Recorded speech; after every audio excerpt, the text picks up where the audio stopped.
सौनक से कहते हैं कि गुरुदेव, ये तो बड़ी जोरदार कथा है, फिर आप 7 दिन में ही चट्टपट क्यों कर जाते हैं? आप विस्तार से मास पारायण करके श्रवण कराइए, वार्षिक पारायण करिए, मास पारायण करके श्रवण कराइए। ये 7 दिन की ही परिपाटी कहाँ से प्रारंभ हो गई? तो सूत जी कहते हैं ये परिपाटी नारद जी से प्रारंभ हुई। एक बार चारों ऋषि कुमार सनत, सनंदन, सनातन, सनत कुमारों ने नारद जी को श्रवण कराई। अब तो नारद जी के नाम सुनते ही सौनकादि ऋषियों के कान खड़े हो गए कि महाराज, मैंने ऐसा सुना है कि नारद जी एक क्षण से अधिक कहीं ठहर ही नहीं सकते। फिर उन्होंने 7 दिन तक एक ही स्थान पर रह करके पूरे विधि विधान के साथ कैसे कथा को सुन लिया। महाराज, थोड़ा आप विस्तार से नारद जी के बारे में श्रवण कराइए। तब कहते हैं कि सुनो, एकदा ही विशालायां चत्वार ऋषियो मलः सत्संगार्थं समायाता दद्रसुस्तत्रयार्यजम्। एक बार विशालापुरी में चारों ऋषि कुमार कथा श्रवण करने की इच्छा से, भजन कीर्तन करने की इच्छा से निकल पड़े। संकालिक तो कथा के प्रेमी थे ही। विचार किया कि कोई भक्त मिलेगा तो हम उसे कथा श्रवण कराएंगे। तो भक्त तो मिले नहीं, रास्ते में ही नारद जी दिख गए। नारद जी बड़ी जल्दी जल्दी आ रहे थे। नारद जी को देखते ही संकालिक प्रसन्न हो गए। अब तो नारद जी को हम कथा श्रवण कराएंगे। नारद जी तो भक्त हैं भगवान के, वे तो कथा के प्रेमी हैं, और प्रेमियों को कथा श्रवण कराने में जो आनंद मिलता है वैसा आनंद और कहीं नहीं मिलता। अब संकालिक दौड़कर नारद जी के पास पहुंचे। नारद जी के पास पहुंचे तो देखे नारद जी बड़े ही दुखी थे, उदास थे, पूरे शरीर में पसीना पसीना हो रहा था। नारद जी की दशा देख करके संकालिक ने प्रश्न किया, कथम ब्रह्मन्ति नमुखम। नारद जी, आप इतने उदास क्यों हैं? कुतश्चिंता कुतो भवान, आपको क्या चिंता सता रही है? महाराज, आप तो संत महात्मा, आप तो लोगों की चिंताओं के दूर करते हैं, लोगों की चिंता का नाश करते हैं, और आप ही चिंता लेकर के भ्रमण कर रहे हैं। महाराज, आप जैसे संतों का धन तो राधा नाम है, और आज आप ऐसे व्यक्ति की तरह लग रहे हैं जैसे किसी कृपण का धन चोरी हो गया हो। कृपण यानी कंजूस। अगर कंजूस का 1 रुपया भी चोरी हो जाए तो वह पूरा सर पकड़ के बैठ जाता है। तो नारद जी, आज तो आप कंजूस के समान लग रहे हैं, और आप इतनी जल्दी जल्दी कहाँ जा रहे हैं, और आपका आगमन कहाँ से हो रहा? महाराज, आप कृपा करके अपनी चिंता का कारण बताइए। तब नारद जी कहते हैं कि भैया, इसी भाव से मैं भी इस पृथ्वी लोक पर आया था कि कोई भगवत प्रेमी मिलेगा, भगवान का प्रेमी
उनकी तो कोई बात नहीं, और जो अगर ना लिए हो वे बड़े सोच समझ के गुरु बनाएंगे।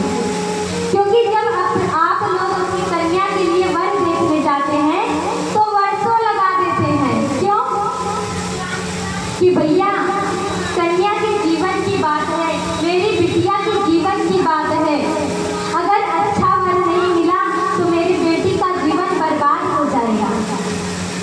जब आप अपनी बेटी के जीवन के लिए इतना सोचते हैं तो आप सब अपने जीवन के बारे में क्यों इतना नहीं सोचते कि आखिर हम अपना जीवन जिस गुरु के हाथ में सौंप रहे हैं वह गुरु कैसा है? वह गुरु इस संसार रूपी सागर में ही फंसा के रखेगा या इस संसार रूपी सागर से हम फंसे हुए मनुष्यों को ले जाकर के परमात्मा से जोड़ेगा? आप लोग इस पर क्यों चिंतन नहीं करते?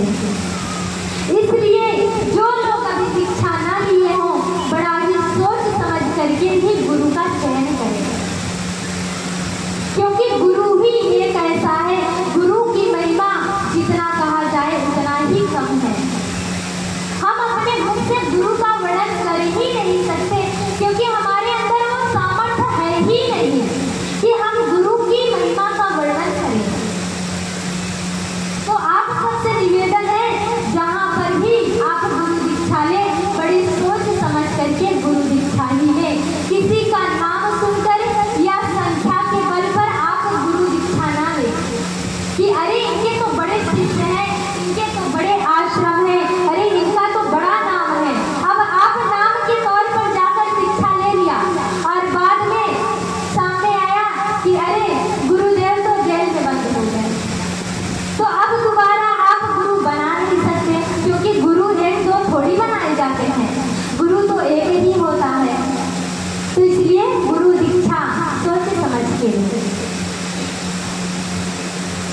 तो नारद जी कहते हैं कि भैया मैंने संतों को भी देखा, इस प्रकार से संतों में पाखंड प्रवेश करता आ रहा। फिर मैं गृहस्थों के घर गया, गृहस्थों में भी हर समय कलह मचा रहता है, लड़ाई झगड़ा होता रहता है और घर में देवी जी का ही चलावा चलता है और उनके भाई साले सलाहकार बने हुए हैं। बेचारे जीव अपना पेट पालने में लगे हैं, जैसे तैसे करके उनका जीवन व्यतीत हो रहा। और आजकल तो लोग शास्त्र का भी अध्ययन धन लेकर के कराते हैं, वेदों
लग जाए।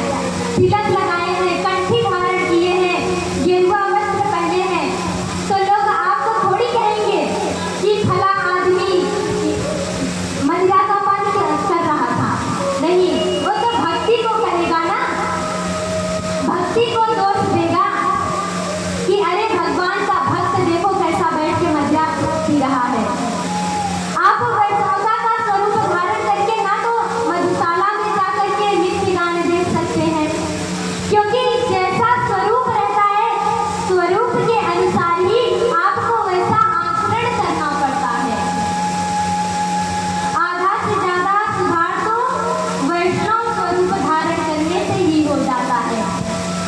आप अगर कंठी माला धारण किए हैं, तिलक किए हैं, तो ना किसी से गलत बात कर सकते हैं, ना उल्टी सीधी बात कर सकते हैं, ना इधर उधर की बात कर सकते हैं, ना इधर उधर बैठ सकते हैं। यदि आप ऐसा करते हैं तो भक्ति महारानी को दुख होता है, फिर भक्ति महारानी ऐसे पाखंडियों से दुखी हो जाती है, फिर भक्ति महारानी रुदन करती है, रोती है।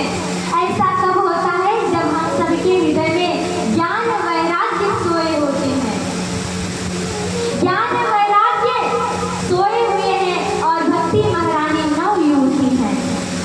सुन करके नारद जी ने कहा कि देवी तुम चिंता मत करो, मेरा नाम भी नारद नहीं, अब मैं आपको जन जन में प्रतिष्ठित ना कर दिया तो मेरा नाम भी नारद नहीं और मैं भगवान का भक्त नहीं कहलाऊंगा। जब नारद जी ने ऐसा दृढ़ संकल्प लिया, भक्ति महारानी प्रसन्न हो गई और प्रसन्न होकर के नारद जी की स्तुति करने लगी। जयति जगति माया यस्य कायाधवस्ते वचन रचनमेकं केवलं चाकलय्या ध्रुवपद्मप्रियातो यत्र पातो धूयं सकलकुशलपात्रं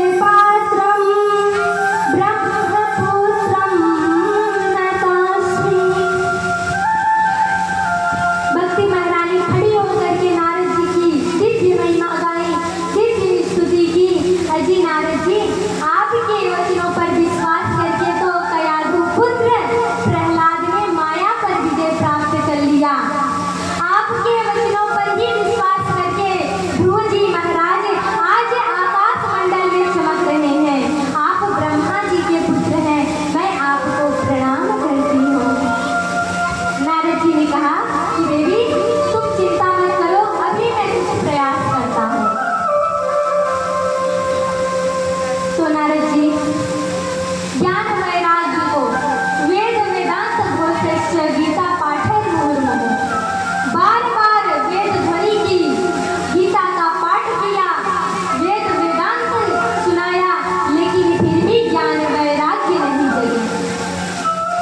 हम सबके अंदर जो ज्ञान वैराग्य सो रहे हैं वे कैसे जगेंगे जब नारद जैसे संत, नारद जैसे गुरु आकर के हमें उठाने की, हमें जगाने की कोशिश करेंगे, तो ही हमारे हृदय के सोए हुए ज्ञान वैराग्य उठेंगे। अब जो स्वयं सो रहा है वो दूसरों को क्या उठाएगा? जो जाग रहा है वही तो दूसरों को जगाएगा। तो नारद जी जैसे महात्मा जगे हुए हैं, ज्ञान वैराग्य को उठाने की कोशिश किए, लेकिन ज्ञान वैराग्य नहीं जगे। तभी आकाशवाणी हुई कि हे नारद जी, आपके द्वारा किया गया उद्यम अवश्य सफल होगा। नारद जी ने कहा सफलता तो नहीं दिख रही। बोले इसके लिए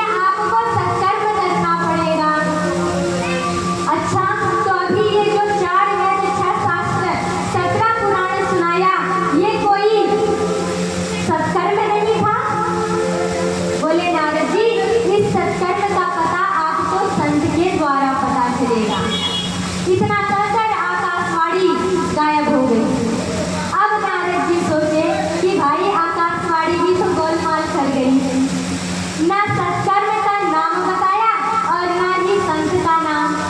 चलो भैया, जब आकाशवाणी ने कहा है तो सत्कर्म ढूंढते हैं, वह सत्कर्म क्या है।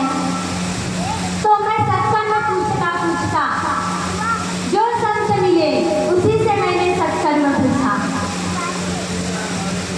तो संतों ने अपना पीछा छुड़ाने के लिए कोई तो मौन व्रत धारण कर लिया कि महाराज आजकल मेरा मौन व्रत चल रहा है, जब मौन खुलेगा तो बता देंगे सत्कर्म क्या है। बहुत तो वहां से हट लिए और बहुतों ने कहा कि नारद जी, आप तो ब्रह्मा जी के पुत्र हैं, जब आपको ही नहीं पता सत्कर्म क्या है तो हमें कहाँ से पता होगा। अब नारद जी दुखी होकर के विचार किया कि अब किसी से नहीं पूछेंगे, अब तो सीधा जाकर के बद्री विशालपुर में नर नारायण से ही पूछेंगे। तो मैं घूमता हुआ बद्री विशाल में आया, वहां तो नर नारायण तो मिले नहीं, लेकिन चारों भैयाओं आपस में मिल गए। तो अब आपसे मेरा प्रश्न है कि वह सत्कर्म क्या है, आप ही बताइए कि यह सत्कर्म क्या है। संसारिक बड़े हंसे, संसारिक खूब हंसे। अरे राम राम नारद जी, बस छोटी सी बात के लिए आप इतना परेशान हो रहे हैं। वह सत्कर्म और कुछ नहीं बल्कि श्रीमद् भागवत की कथा है। ज्ञान वैराग्य को श्रीमद् भागवत कथा की अति आवश्यकता है। आप उन्हें श्रीमद् भागवत कथा अमृत का पान कराइए। नारद जी ने कहा कि ये सब व्यर्थ है, मैंने ज्ञान वैराग्य को इतनी बड़ी बड़ी डोज देकर आया हूँ। 4 वेद 6 शास्त्र 17 पुराण सुना दिया, जब उससे उनकी मूर्छा दूर नहीं हुई तो ये भी भागवत जी से क्या हो सकता है। महाराज भागवत जी का उपदेश तो मैंने ही व्यास जी को किया था, तो ही व्यास जी ने इसका विस्तार किया। तो सरकारी कहते हैं कि नारद जी आपने भले उपदेश किया है, लेकिन जब तक हमारी किशोरी जी की कृपा नहीं होगी, आप कितना भी भागवत कथा को पढ़ लो, आपके हृदय में उतरने वाला नहीं है। जब किशोरी जी की कृपा होगी, बिहारी जी की कृपा होगी, तो ही आपके हृदय में भागवत उतरेगा, तो ही आप भागवत कथा को श्रवण कर पाएंगे। तब संतादियों ने समझाया, कहा नारद जी आप मीठा फल खा रहे हैं और फल खाकर कहे कि जब आम इतना पका है तो आम तो जड़ से पैदा हुआ है, तो इसकी जड़ का कितना मीठा होगा। अब बताइए आम का स्वाद क्या टहनियों के खाने से मिल जाएगा, पत्तों के खाने से मिल जाएगा, जड़ को चूसने से मिलेगा नहीं ना। और दीपक तो घी से जलता है, अगर घी खत्म हो जाए तो कहोगे भैया घी तो दूध से ही निकलता है, घी नहीं है तो क्या हुआ, दूध रखा है दूध से दीपक जला लो, तो क्या दूध से दीपक जल जाएगा, नहीं। इस प्रकार से बहुत सारे दृष्टांत दे करके सरकारियों ने समझाया, तो नारद जी को समझ में आ गई। नारद जी ने कहा कि भैया ठीक है, फिर तो आप ही कथा करिए, बताइए मैं कथा को कहाँ पर कराऊं। तब सरकारियों ने कहा, शरणु नारद वक्ष्यामो विनम्राय विवेकिने, गंगा द्वार समीपे तु तटमानंदनामृतम्। हरिद्वार के किनारे गंगा जी के तट पर आप इस कथा का आयोजन करिए। भव्य दिव्य कथा पंडाल बना,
करें तो मुहूर्त में कथा का आयोजन करें और जो